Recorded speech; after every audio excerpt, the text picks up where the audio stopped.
pessoal, tudo bem? Sou o professor Diego da Silva. Agora a gente vai falar um pouquinho sobre custos e sobre alguns aspectos bastante interessantes para a gestão por meio da contabilidade de custos, ok? Então o nosso primeiro item é justamente falar da margem de contribuição. O que seria a margem de contribuição? A margem de contribuição vem pelo método de custeio variável ou método de custeio direto, que ela pega o seguinte: você tem a receita bruta, tira os impostos, tem a receita líquida. A partir do momento que você tem a receita líquida, você desconta custos e despesas variáveis. Então você tem a margem de contribuição. Ou seja, a margem de contribuição é aquilo que efetivamente sobra da venda de um produto para pagar os custos e as despesas fixas. Por que esse método trabalha dessa maneira? Justamente porque os custos e despesas fixas eles vão continuar existindo independente da quantidade produzida, enquanto que os custos e despesas variáveis eles vão incorrer sempre que você efetuar a produção ou venda de um item, ok? Então a margem de contribuição ela considera tão somente os custos e despesas variáveis. Receita líquida menos os custos e despesas variáveis, eu tenho a minha margem de contribuição, que é de fato o que vai sobrar para ajudar a empresa a pagar custos e despesas fixas. Até eu tinha um professor que comentava que produto não dá lucro. O que dá lucro é a empresa, produto deixa margem. Então essas margens é que vão ter que ser suficientes para pagar os custos e despesas fixas e aí sim a empresa obterá o lucro. É muito importante entender que a margem de contribuição é uma ferramenta bastante eficiente para a tomada de decisão, principalmente quando você tem uma capacidade produtiva ociosa e você quer aceitar uma proposta de fabricação, por exemplo, de um produto, uma proposta de venda de um produto e que pelo método de custeio por absorção você tem englobado nesse custo os custos fixos, enquanto que no método de custeio variável não, você só tem os custos, mas também as despesas e o que efetivamente sobra para pagar os custos e despesas fixas, que seria a margem de contribuição.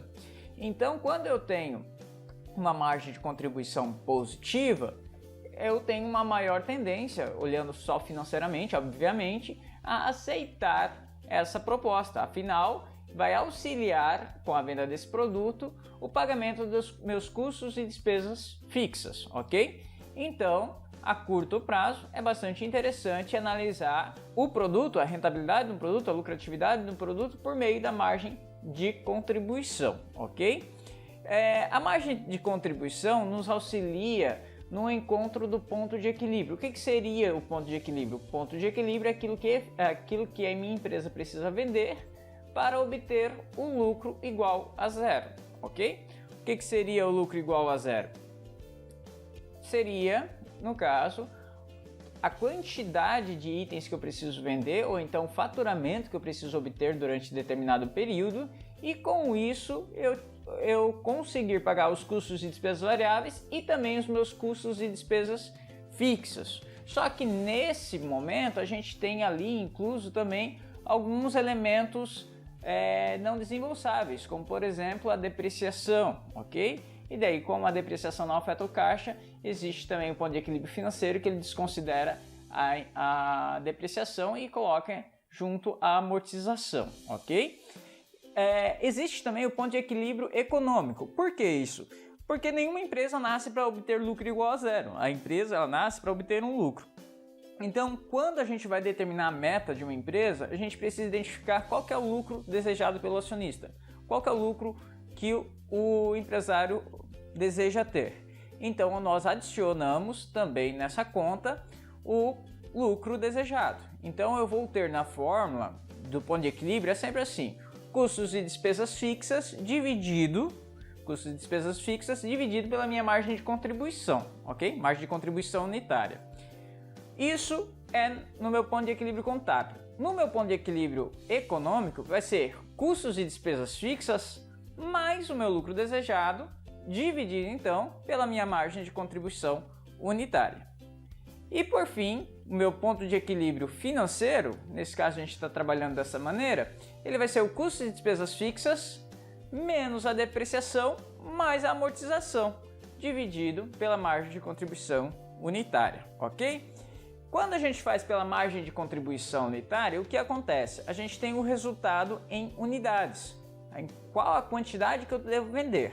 Agora, se eu precisar encontrar o faturamento que eu preciso obter para atingir esses pontos de equilíbrio, eu simplesmente faço margem de contribuição percentual. Como que eu vou fazer a margem de contribuição percentual? Pega a margem de contribuição e divide pelo preço de venda, ok? Ainda um outro indicador bastante interessante que se chama o grau de alavancagem. O grau de alavancagem operacional é justamente o quão volátil é o seu lucro em relação à movimentação da sua receita, ok? Vamos supor o seguinte: num processo orçamentário, chega o seu gerente e lhe propõe: olha, mas eu acho que a gente consegue, você já fez o DRE todo bonitinho lá, você consegue, você obtém um lucro igual a 100, ok? Você então demonstra isso para o seu gerente, ele diz: olha, mas eu consigo aumentar esse faturamento em 10%. Ok, então você vai fazer uma simulação.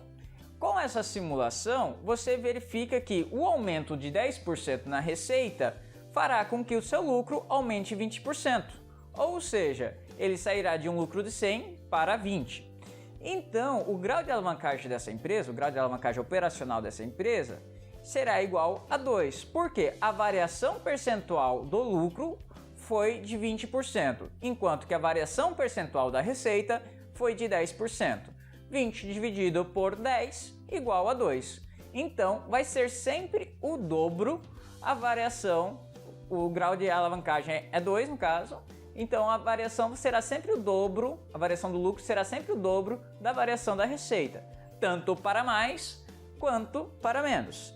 Se porventura essa empresa obter uma receita 10% menor daquilo que foi projetado, automaticamente, se ela tem um grau de alavancagem 2, ela terá um resultado 20% inferior ao anterior. Ou seja, aquele lucro inicial que comentamos de 100, se diminuir a minha venda em 10%, automaticamente esse meu lucro cairá 20%, ou seja, cairá para 80%. Então isso que é o bacana do grau de alavancagem. Ele te traz um índice que te permite, com base na variação da receita, obter o teu resultado tão somente pela multiplicação da variação da receita. Então você vai ter a variação também do lucro, ok? O grau de alavancagem é bastante utilizado, então, para desenhar cenários de variação de receitas e assim, consequentemente, você também obterá o quanto irá variar o seu lucro. Bacana?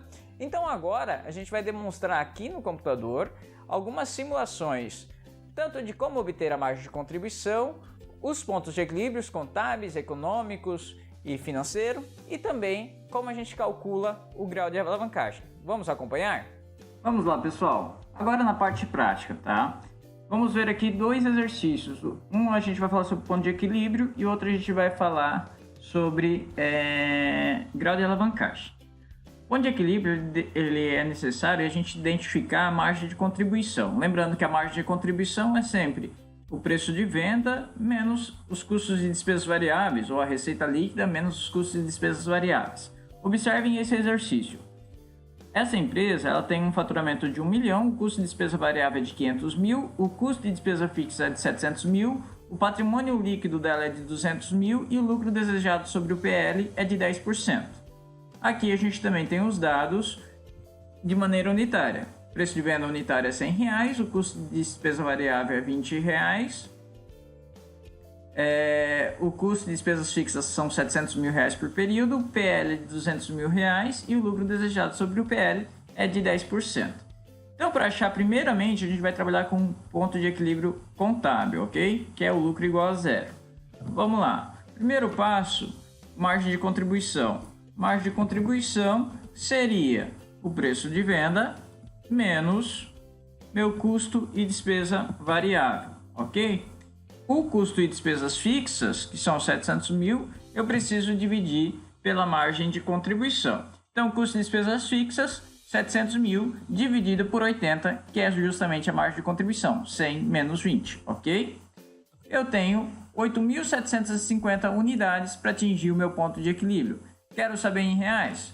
Obviamente, eu posso pegar o 8.750 vezes o preço de venda, ou então eu utilizo a margem de contribuição percentual, ok? Como eu já fiz propositalmente esse valor de 100 reais para ficar mais fácil, né? Então, o custo de despesas fixas, 700 mil, dividido, quanto que é a margem de contribuição? É 80%, né? Margem de contribuição percentual.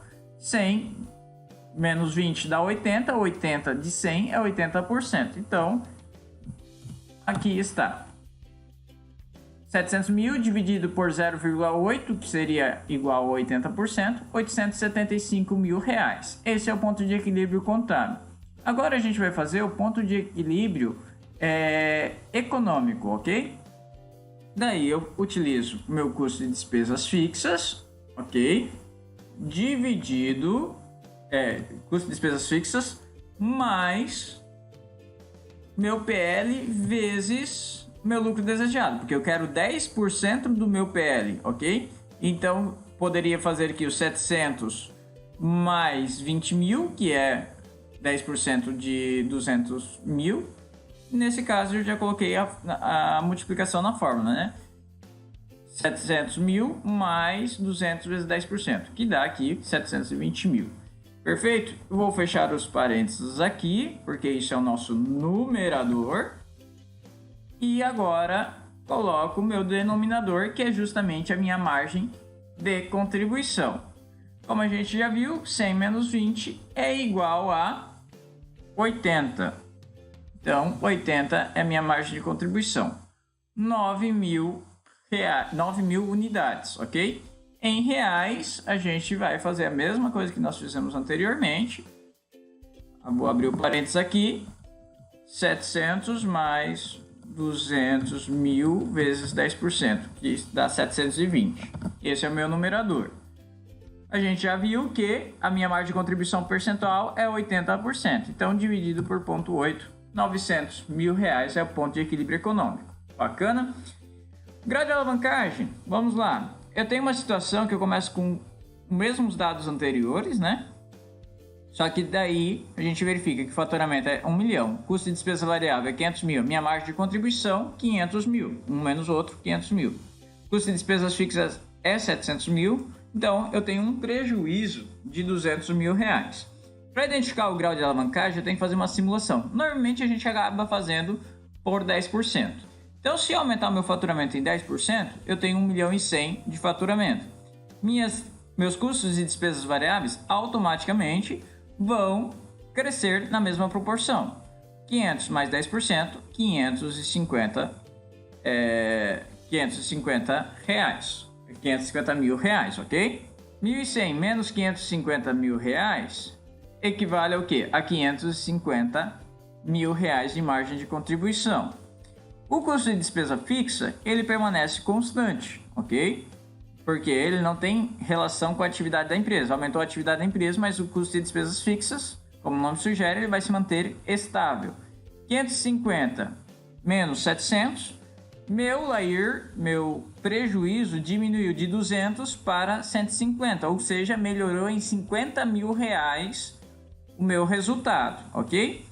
Melhorou 50 mil reais o meu resultado. 50 mil representa quantos por cento de 200? Ora, 50 dividido por 200 vai dar 0,25. Então, meu resultado melhorou 25%. Já a minha receita melhorou 10%. Então, eu só vou pegar o grau de alavancagem, é o que? É o 25% dividido por 10%. Aqui ele está em número decimal, tá? Então, seria 25 dividido por 10. 25 dividido por 10, ele dá 2,5. Esse é meu grau de alavancagem. Quer dizer o quê? Que sempre que minha receita variar X%, o meu resultado vai variar 2,5x, ok? Então, sempre nessa proporção. Bacana? É isso aí, pessoal. Um abraço.